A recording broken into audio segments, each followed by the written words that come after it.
ওরে বাবারে শাকচুন্নি, আজ তোকে কে বাঁচাবে? আমাকে ছেড়ে দাও। তোকে ছেড়ে দিলে আমি খাবো কি? অনেকদিন পরে মানুষের রক্ত খেতে পাবো। না না, আমাকে ছেড়ে দাও। বাবা তাড়াতাড়ি চলো, আমার যা তর সইছে না। যাচ্ছি মা, যাচ্ছি। দেখো বাবা দেখো, গাছে কত ফল হয়েছে, আর আমাদের অভাব থাকবে না। হ্যাঁ মা, বাড়ির ছাদের যেটুকু অংশ খারাপ হয়েছে এই সমস্ত পেয়ারা বিক্রি করে আমাদের চালটা এবার সারাতে পারবো। সেই কবে থেকে চালটা নষ্ট হয়ে আছে।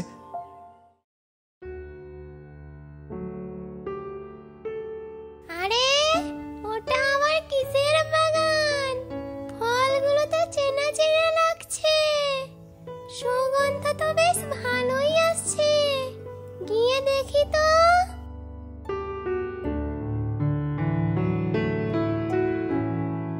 অনেকদিন হলো যেখানে সেখানে ঘুরে বেড়াচ্ছি, এবার একটা থাকার জায়গা পেয়েছি। দেখি তো ফলগুলো। বাহ, খুব সুস্বাদু তো। এগুলো তো পেয়ারা, তাতে আমার কি? আর কোনো চিন্তা নেই, কদিন এখানে আরামে কাটিয়ে দেওয়া যাবে।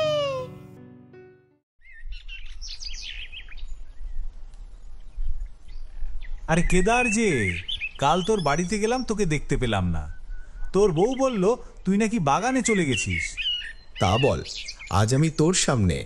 কিছু না, আসলে তুমি কিন্তু প্রতিদিন নিয়ে আসবে বলে কোনোদিন নিয়ে এলে না।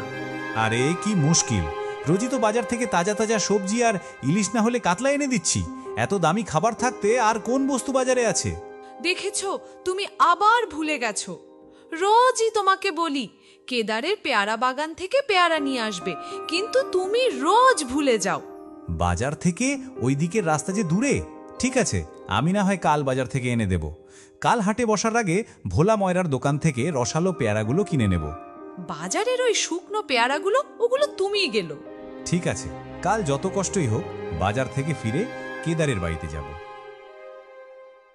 শুনলি তো সব কথা। তা বৌদির আর কি দোষ? সবাই বলে আমার গাছের পেয়ারাগুলো নাকি খুব সুস্বাদু, তাই তো এত চাহিদা পেয়ারার। শুধু পেয়ারাগুলো একটু দেরিতে হলো বলে, না হলে তোকে আর কষ্ট করে এখানে আসতে হতো না। প্রতি বছরের মতো বাজারেই দিয়ে দিতাম। সে আর বলতে, তুই কেমন মানুষ আমার থেকে কে বা জানে। থাক থাক, হয়েছে, আর তোকে বলতে হবে না, অনেক করেছিস। মা, তোকে এখন একাই বাড়িতে যেতে হবে, আমি এখন আঙ্কেলের সঙ্গে যাব। এই তো তুমি এক্ষুনি বাগান থেকে এলে, আবার যাবে?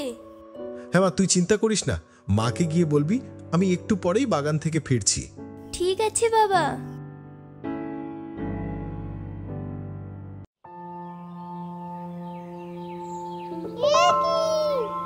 বাগানে আসতে না আসতে দেখছি মানুষের অত্যাচার।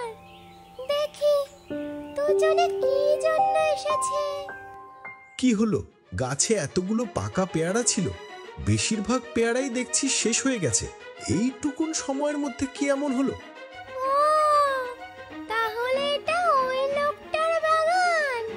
আরে বাদুর এসে খেয়ে চলে গেছে হয়তো, তুই চিন্তা করিস না। কি বললি? বাদুর? কিন্তু বাদুর কিভাবে এতটুকুনি সময়ের মধ্যে? তা যাই বল কেদার, তোর গাছে কিন্তু এবার ফলন বেশ জমিয়ে হয়েছে। হ্যাঁ, তার বলতে বৌদির জন্য দুটো পেয়ারা পেরে দিই। কি সুন্দর কথা! আমি না থাকতে যা করেছিস করেছিস। আমি যখন এখানে আছি, এটা আমার বাগান।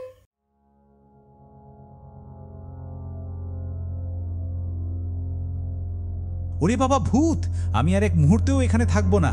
এখানে কিছু একটা তো গন্ডগোল আছে, আমি চললাম। দাঁড়া, কোথায় যাচ্ছিস? কিন্তু পেয়ারাগুলো কিভাবে নষ্ট হচ্ছে? আমি আজই সব পেয়ারা পেরে নেব। কি আবদার! ওরে বাবারে শাকচুন্নি, আজ তোকে কে বাঁচাবে? আমাকে ছেড়ে দাও। তোকে ছেড়ে দিলে আমি খাবো কি? অনেকদিন পরে মানুষের রক্ত খেতে পাবো। না না, আমাকে ছেড়ে দাও। আমি এই পেয়ারা বিক্রি করে তোমাকে মাছ কিনে দেব যতদিন পেয়ারা আছে। তোদের মানুষের ওপর ভরসা নেই, কোনোদিন কথা দিয়ে কথা রাখিস না। না না, তুমি আমাকে ভুল বুঝছো। আমি বলি তাই করি, আর যদি না করি আমি কথা দিচ্ছি আমি এখানে স্বইচ্ছায় ফিরে আসব। তোর কথা শুনে তোকে সৎ মনে হচ্ছে। শাকচুন্নি হলে কি হবে? আমি তো একটা মানুষই ছিলাম। মানুষ চিনতে আমি ভুল করি না। যা, আমার জন্য সময় মতো মাছ নিয়ে আসবি। শাকচুন্নির ছেড়ে দেওয়াতে কেদার বাড়িতে যায়, কিন্তু শাকচুন্নির ভয়ে কেদার কাউকে কিছু বলে না।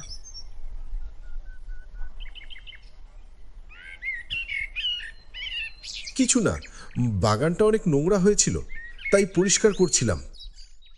পরের দিন কেদার শাকচুন্নির কথা মতো বাগান থেকে ফল নিয়ে বাজারে বিক্রি করে। মাছ কিনে নিয়ে এসে শাকচুন্নির কাছে চলে যায়। যাক, আমার জীবনে প্রথমবার একজন সৎ মানুষকে দেখতে পেলাম। কিন্তু একটা মাছ দিয়ে কি হবে? আমার জন্য আরো বেশি করে মাছ নিয়ে আসবি। কিন্তু এই পেয়ারা বিক্রি করে কত টাকা হবে? এর থেকে বেশি মাছ কোথায় পাবো? সে আমি জানি না। তুই কোথা থেকে মাছ নিয়ে আসবি? কোথার খেলা হলে কিন্তু আমি তোর। না না না, তোমাকে উত্তেজিত হতে হবে না। আমি কাল বেশি করে মাছ নিয়ে আসব। আজ যে মাছ নিয়ে আসবে বলেছিলে? হ্যাঁ মা, কিন্তু পেয়ারা বিক্রি করে সময় পেরিয়ে গেছে, সেই জন্যই মাছ কিনতে দেরি হয়ে গেছে। চিন্তা করিস না মা, আমি পরের বাজারে নিয়ে আসব। মা দেখো, বাবা কেমন একটা হয়ে গেছে যেন। হ্যাঁ, আজ 2 দিন ধরে দেখছি মানুষটা ঠিকমতো কথাবার্তা বলছে না। তোর বাবা বাজারে গিয়ে মাছ কিনে নিয়ে আসবে না, সেটা কখনো হতে পারে? মানুষটার মধ্যে কেমন যেন একটা পরিবর্তন এসেছে। ব্যাপারটা একটু নজর দিয়ে দেখতে হবে।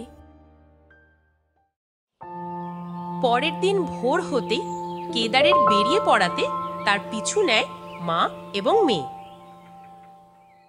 সেখানে গিয়ে তারা শাকচুন্নির মাছ খাওয়ার পুরো ব্যাপারটা দেখে ফেলে। সে কি, আজকে আবার এই কটা মাছ? কি করব, বাজার শেষ করে পেয়ারা কিনতে দেরি হয়ে গেছে, তাই মাছ কিনতে পারিনি। মা দেখো, বাবাকে শাকচুন্নি কিনে রেখেছে। চল আমরা সাধু বাবার কাছে যাই, গিয়ে ওনাকে ডেকে নিয়ে আসি। বল মা, তোর কি হয়েছে? তার মা সাধী বাবাকে সব খুলে বলে। বুঝেছি, ওই শাকচুন্নি আমার হাত থেকে পালিয়ে গিয়েছিল।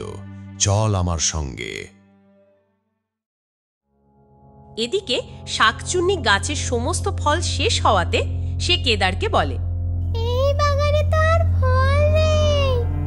এবার থেকে রোজ তোকে আরো বেশি করে মাছ নিয়ে আসতে হবে। আর মাছ কোথার থেকে পাবো? পেয়ারা ফল যে শেষ হয়ে গেছে।